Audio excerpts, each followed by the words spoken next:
안녕하세요, 여러분. 스마트폰을 여러분들이 사용을 많이 하고 계신데요. 스마트폰 중독 검사라는 것에 대해서 알고 계시나요? 저하고 두 가지 문제만 풀어보실까요? 스마트폰을 사용할 때 그만해야지 하고 생각하면서도 계속하게 되는 경우 얼마나 되시나요? 스마트폰을 사용할 수 없게 된다면 견디기 어려울 것 같다라는 생각은 얼마나 드시나요? 스마트폰 중독 검사, 그리고 인터넷 중독 검사, 그리고 게임 중독 검사를 할 수 있는 곳이 있습니다.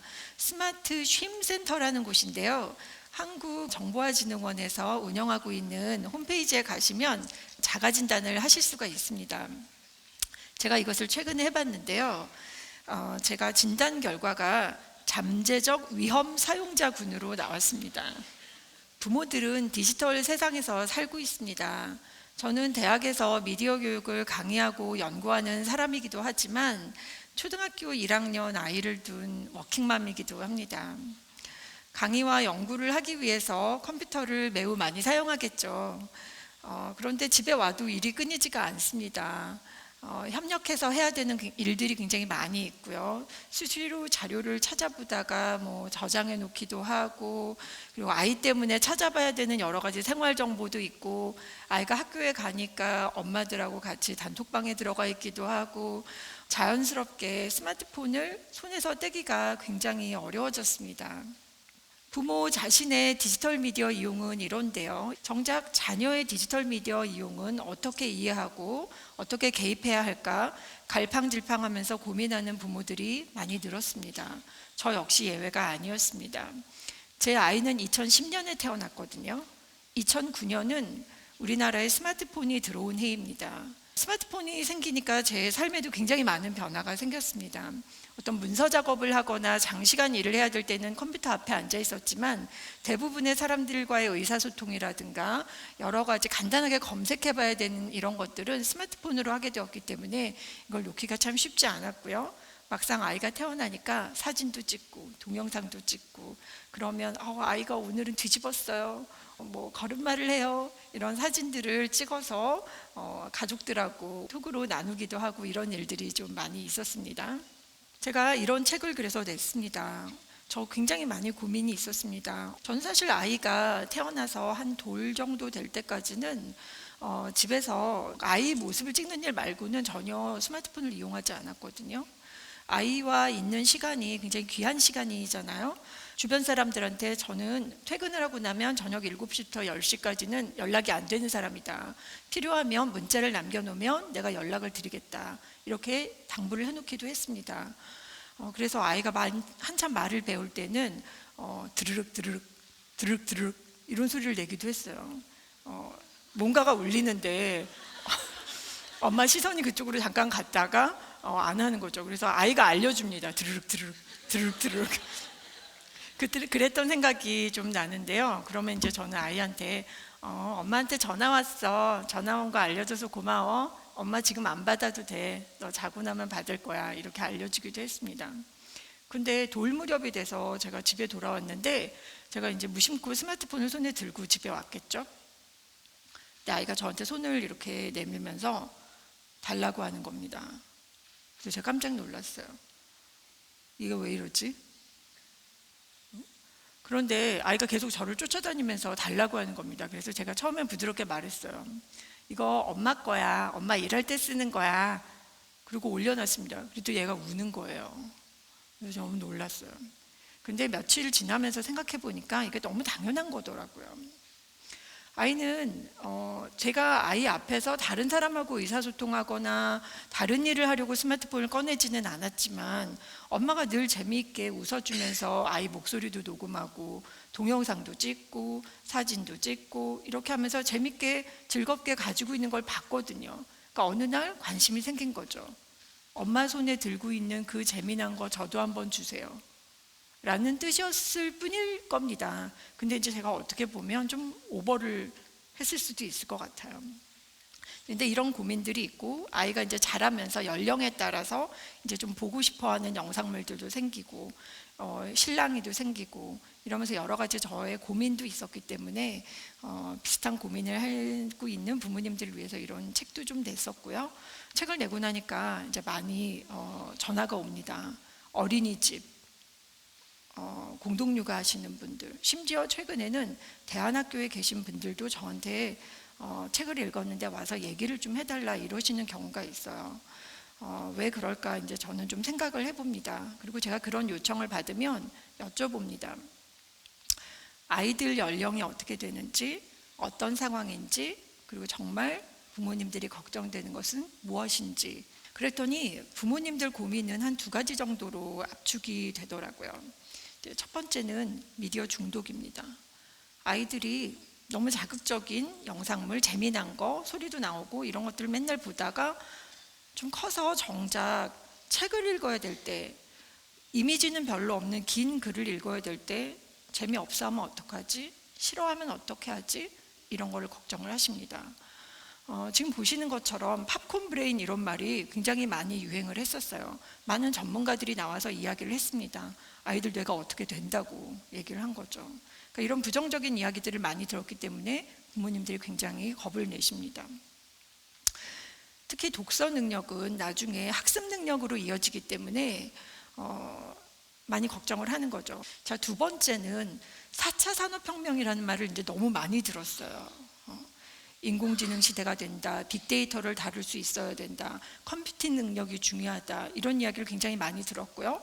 소프트웨어 교육이라든가 코딩 교육 열풍이 불고 있습니다. 지금 학원가에도 굉장히 많이 붙어 있죠. 제가 사는 동네 근처에도 세상에 없던 코딩 교육이 온다, 이런 슬로건이 붙어 있고 그렇더라고요. 이런 내용을 접하다 보니까 좀 생태주의적으로, 자연주의적으로, 아날로그식으로 아이들을 키우고 싶었던 공동육아를 하시는 분이나 대안학교에 계신 분들도 좀 걱정을 하시게 됐습니다. 이러다가 우리 아이가 디지털 세상에서 뒤처지는 것은 아닐까? 내가 잘못하고 있는 것은 아닐까? 그런 걱정들을 좀 하시게 됐습니다.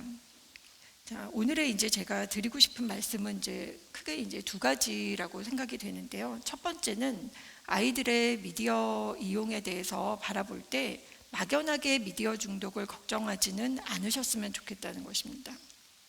그리고 컴퓨터 기술 교육으로만 바라보지도 않으셨으면 좋겠습니다. 자, 2번째는 아이들이 살아갈 세상은 디지털 세상이다라는 점을 인정하고 마치 우리가 세상에 태어난 아이에게 말을 가르쳐 주듯이 아직은 글자를 전혀 모르는, 책이라고 하는 물건이 무엇인지도 모르는 아이에게, 갓 태어난 아이에게 병풍책을 둘러주고 헝겊책을 쥐어주고 글자라고 하는 것에 익숙해지도록 우리가 노력을 하는 것처럼 디지털 세상으로 아이들이 좀 즐겁게, 죄책감을 갖지 않고 안전하게 들어갈 수 있도록 부모님들이 안내를 해주셨으면 좋겠다는 것입니다. 우리는 어쩌면 새로운 인류를 키우고 있는지도 모릅니다. 그전에도 디지털 기기가 있고 기술이 있었지만 지금과 같이 일상생활 속으로 파고들지 않았고요. 디지털 환경에서 자라나고 있는 아이들은 노래를 듣고 말을 배우고 그림을 그리고 게임을 해보고 이야기를 만들어 보면서 아주 새로운 형태의 읽기 쓰기 그리고 의사소통을 경험하고 그러한 능력을 발달시키고 있습니다. 디지털 미디어를 이용하는 데는 위험이 따릅니다. 하지만 디지털 미디어 자체가 중독을 일으키는 마약은 아닙니다. 통제만이 답은 아닙니다. 많은 연구들은 디지털 미디어를 무조건 이용하지 못하게 하거나 이용 시간을 제한하는 것만을 유일한 교육적 방법으로 사용하는 것이 매우 부정적인 영향을 일으킨다는 것을 보여주고 있습니다. 미디어 위험의 중독성에 대해서 이야기를 많이 하지만 이것은 대부분의 아이들에게는 일어나지 않는 일입니다. 대부분 미디어 중독이 문제를 일으키는 아이들은 원인이 다른 데 있다는 것을 많은 연구들이 보여주고 있습니다. 다만 디지털 미디어가 인터넷이, 유튜브가, 웹툰이, 소셜미디어가 다 긍정적인 것만은 아니기 때문에 아이의 연령을 고려하고 개인의 상황들을 보면서 우리는 적절히 아이들을 보호해야만 합니다. 하지만 스마트폰을 무작정 빼앗으면 큰 일이 벌어집니다. 제 주변에서 중학교 아이가 너무 스마트폰에 빠져 있어서 매일 톡만 하니까 그 모습이 너무 보기 싫어서 아버지가 어느 날 스마트폰을 한 달 동안 압수를 하셨대요. 그 다음에 무슨 일이 벌어졌을 것 같으세요? 요즘 아이들은 톡으로 많이 의사소통을 합니다. 중학교 아이들은 수행평가도 많이 합니다. 조별 과제도 많이 하죠. 모둠을 아이들이 만들었는데 친구들에 보니까 얘가 연락이 안 되는 거예요. 무려 한 달 동안.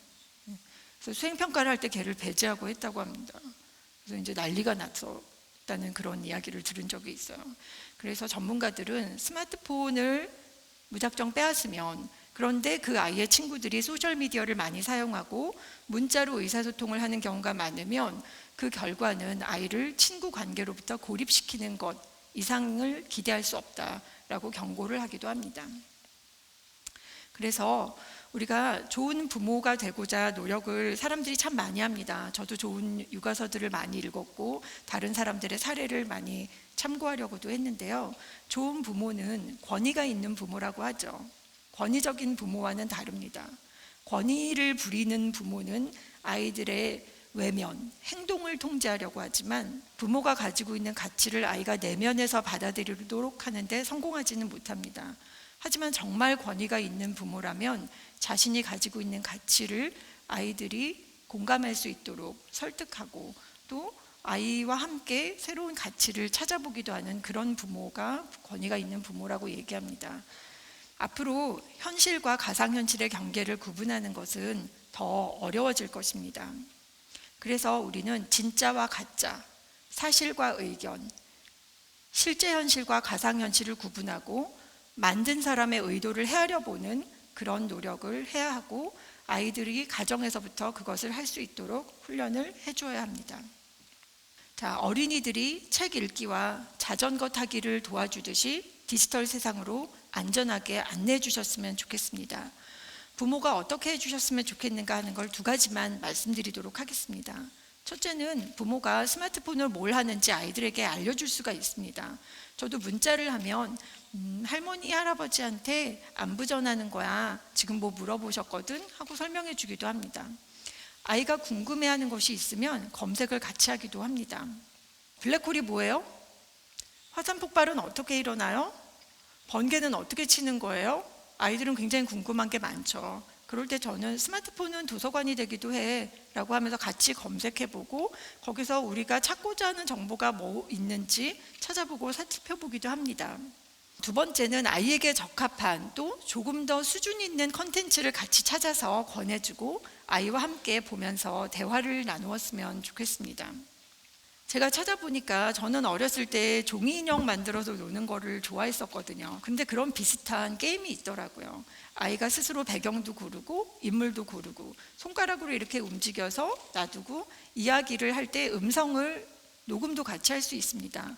이렇게 하면 아이가 한 이야기가 거기서 저장이 되어서 나중에 또 두고두고 볼 수도 있더라고요. 애니메이션 만들기 놀이도 할 수 있습니다. 사진을 찍어서요, 블록을 하나하나 올려가지고 컷아웃 애니메이션을 만들 수가 있습니다. 요즘 스마트폰으로 보면 좋은 애니메이션 만드는 앱들도 있습니다. 미디어 중독은 부모가 먼저 돌아봐야 합니다.